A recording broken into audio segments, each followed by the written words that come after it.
नमस्कार और स्वागत है इस खास चर्चा में। Emirates engineering cricket super cup 2025-26 अब शुरू हो चुका है। हाँ, और पहला ही मैच जबरदस्त रहा।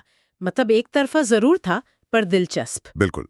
फीनिक्स और ईके इंजीनियरिंग टाइटंस के बीच का ये मुकाबला, आज हमारे पास इसकी पूरी रिपोर्ट है। और हम सिर्फ स्कोर नहीं देखेंगे बल्कि ये समझने की कोशिश करेंगे कि हुआ क्या, रणनीति क्या थी, कौन चला कौन नहीं। सही कहा। ये समझना कि फीनिक्स ने इतनी डोमिनेंट जीत कैसे हासिल की और टाइटंस कहाँ चूक गए। हाँ, देखिए, ये मैच सिर्फ स्कोरबोर्ड की कहानी नहीं है। ये दिखाता है कि कैसे एक टीम ने हर डिपार्टमेंट में, चाहे वो बैटिंग हो, बॉलिंग हो या फील्डिंग, दूसरी टीम को पछाड़ दिया। फीनिक्स का दबदबा साफ था। बिल्कुल। और टाइटंस क्यों संघर्ष करते दिखें ये जानना भी जरूरी है। ये शायद टूर्नामेंट का टोन सेट कर सकता है। तो चलिए शुरू करते हैं, मैच की परतें खोलते हैं।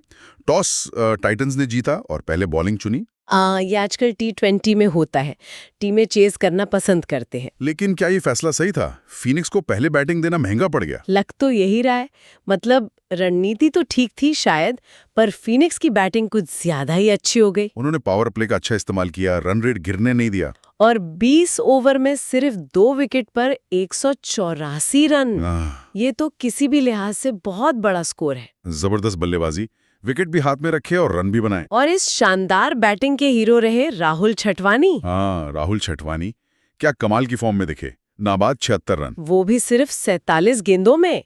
9 चौके 2 छक्के। ये दिखाता है कि कितनी कंट्रोल और पावर थी उनकी पारी में। बिल्कुल। उन्होंने पारी को कैसे बिल्ड किया, शुरू से ही आक्रामक थे? नहीं, शुरुआत में थोड़ा समय लिया, क्रीज पर सेट हुए, पिच को समझा। अच्छा। और एक बार नजरें जम गई, फिर तो क्या शॉट्स लगाए। मैदान के चारों तरफ स्पिनर्स के खिलाफ खास तौर पर पैरों का अच्छा इस्तेमाल किया और वो 2 छक्के भी शानदार थे। हाँ, एक लॉन्ग ऑन पर, एक डीप स्क्वायर लेग पर। दिखाता है कि पावर गेम भी है और गैप ढूंढना भी जानते हैं। और उनका नॉट आउट रहना, ये सबसे बड़ी बात थी। हाँ बिल्कुल, अंत तक टिके रहे और स्कोर को आगे बढ़ाते रहे। टाइटंस के गेंदबाज कोई जवाब नहीं ढूंढ पाए उनके लिए। लेकिन T20 तो पार्टनरशिप का गेम है।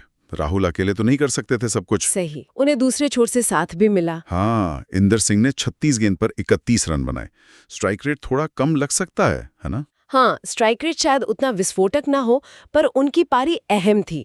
जब राहुल अटैक कर रहे थे, इंदर ने विकेट संभाले रखा। ये भी जरूरी होता है। बिल्कुल, विकेट नहीं गिरने दिया और राहुल को फ्री होकर खेलने दिया।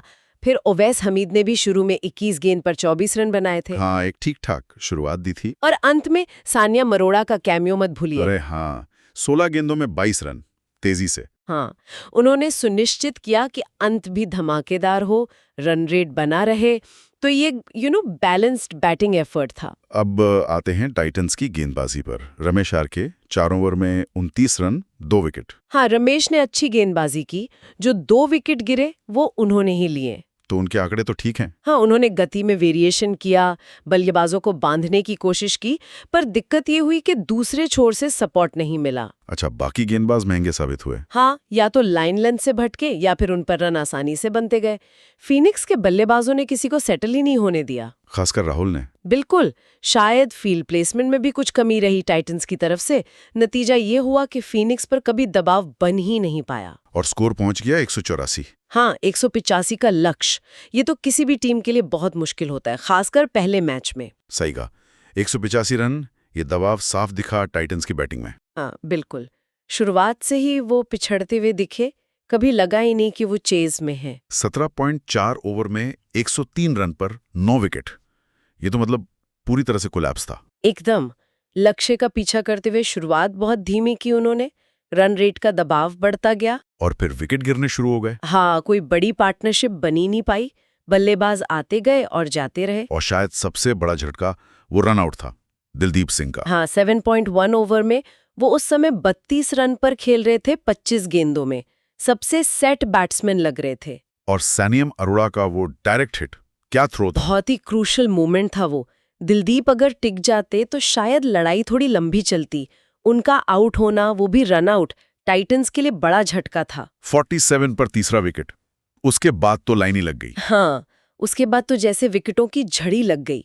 दीपक 76 पर आउट हुए, फिर रमेश आरके 82 पर, शक्तिवेल राजा 83 पर, जावा लिंगप्पा 85 पर, शफाद 92 पर। मतलब कुछ रन जुड़ते और विकेट गिर जाता। बिल्कुल।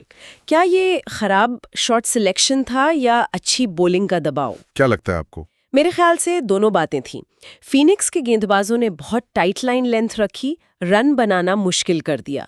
तो दबाव बढ़ा। हाँ, और जब रन रेट का प्रेशर बढ़ता है तो बल्लेबाज गलती करते हैं, बड़े शॉट खेलने जाते हैं और विकेट फेंक देते हैं। वही हुआ। कुछ कैच आउट हुए, कुछ एलबीडब्ल्यू। फीनिक्स की बॉलिंग बहुत अनुशासित थी। और इस बॉलिंग अटैक को लीड किया साइनिया मरोड़ा ने। पहले बल्ले से 22 रन और फिर गेंद से। कमाल। 4 ओवर सिर्फ 15 रन और 4 विकेट। ये तो मैच विनिंग परफॉर्मेंस थी। अब विश्वसनीय आंकड़े हैं ये T20 में। हाँ, असाधारण प्रदर्शन। इस मैच के असली हीरो वही थे। बल्ले से फिनिशिंग टच दिया और फिर गेंद से टाइटंस के मिडिल ऑर्डर की कमर तोड़ दी। उनकी गेंदबाजी में क्या खास बात थी? अच्छी गति थी, कंट्रोल था और सही लेंथ पर लगातार गेंद डाल रहे थे। बल्लेबाजों को मजबूर किया कि वो गलतियां करें। इकोनॉमी रेट देखिए, 4 से भी कम। जबरदस्त। और कप्तान बशीर ने भी अच्छा साथ दिया। हाँ, कप्तान बशीर ने भी किफायती गेंदबाजी की। 4 ओवर में 22 रन देकर 2 विकेट लिए। कप्तान की भूमिका अहम रही होगी बॉलिंग चेंज और फील्ड सेटिंग में। निश्चित रूप से। उन्होंने खुद तो अच्छी गेंदबाजी की ही, अपने गेंदबाजों का रोटेशन भी बढ़िया किया। फील्ड भी आक्रामक लगाई। मंजू रमेश और शहजाद अहमद को भी एक विकेट मिला। हाँ, और जिन्हें विकेट नहीं भी मिले, जैसे अब्दुल वहाब या थॉमस डेविड्स, उन्होंने भी रन रोके रखे। ये एक कंप्लीट टीम बॉलिंग परफॉर्मेंस थी। टाइटंस के लिए रन बनाना बहुत मुश्किल हो गया था। एकदम। तो कुल मिलाकर देखें तो ये फीनिक्स के लिए एक तरह से परफेक्ट मैच था। बैटिंग चली, बॉलिंग चली, फील्डिंग भी अच्छी रही। हाँ, दिलदीप का वो रन आउट फील्डिंग का अच्छा उदाहरण था। अब जरा अवार्ड्स की बात कर लेते हैं। हाँ बिल्कुल, व्यक्तिगत प्रदर्शनों को सराहना जरूरी है। Player of the match Sanya Maroda, कोई शक नहीं। 22 रन नॉट आउट और 4 विकेट 15 रन देकर, इससे बेहतर ऑलराउंड प्रदर्शन क्या होगा? सही। और बेस्ट बैटर वो राहुल छटवानी को मिला। 76 नॉट आउट की वो पारी मैच का आधार थी। हाँ, उसी ने तो बड़े स्कोर की नींव रखी। बिल्कुल। और उन्होंने टाइटंस के गेंदबाजों का मोराल भी डाउन किया। और बेस्ट बॉलर का अवार्ड भी सान्या मरोड़ा को ही मिला। उनके 415 के लिए एक ही मैच में 2 अवार्ड। हाँ, ये उनके इम्पैक्ट को दिखाता है। MVP पॉइंट्स भी यही बताते हैं। सान्यम 10.74 पॉइंट्स के साथ टॉप पर, राहुल 7.63 के साथ दूसरे नंबर पर। ये पॉइंट्स कैसे कैलकुलेट होते हैं? सिर्फ रन और विकेट? नहीं, ये उससे ज्यादा कॉम्प्लेक्स है। इसमें strike rate, economy rate, boundaries, किस सिचुएशन में परफॉर्म किया, जैसे डेथ ओवर्स या पावर प्ले, इन सब का वजन होता है। अच्छा, तो ये ओवरऑल इम्पैक्ट दिखाता है। हाँ, ये सिर्फ आंकड़ों से ज्यादा गहरी तस्वीर देता है। सान्यम के इतने पॉइंट्स उनके ऑलराउंड खेल और मैच जिताने वाले स्पेल की वजह से हैं। राहुल के पॉइंट्स उनकी बड़ी पारी और अच्छे स्ट्राइक रेट की वजह से। दिलचस्प है। और कुछ स्पेशल बैच भी अनलॉक हुए। राहुल को निफ्टी 50 मिला। हाँ, 50 रन बनाने के लिए। इंदर सिंह और टाइटंस के दिलदीप सिंह को कूल 30 मिला। 30 से ज्यादा रन बनाने के लिए। और अब्दुल वहाब को चोक स्लैमर बैच।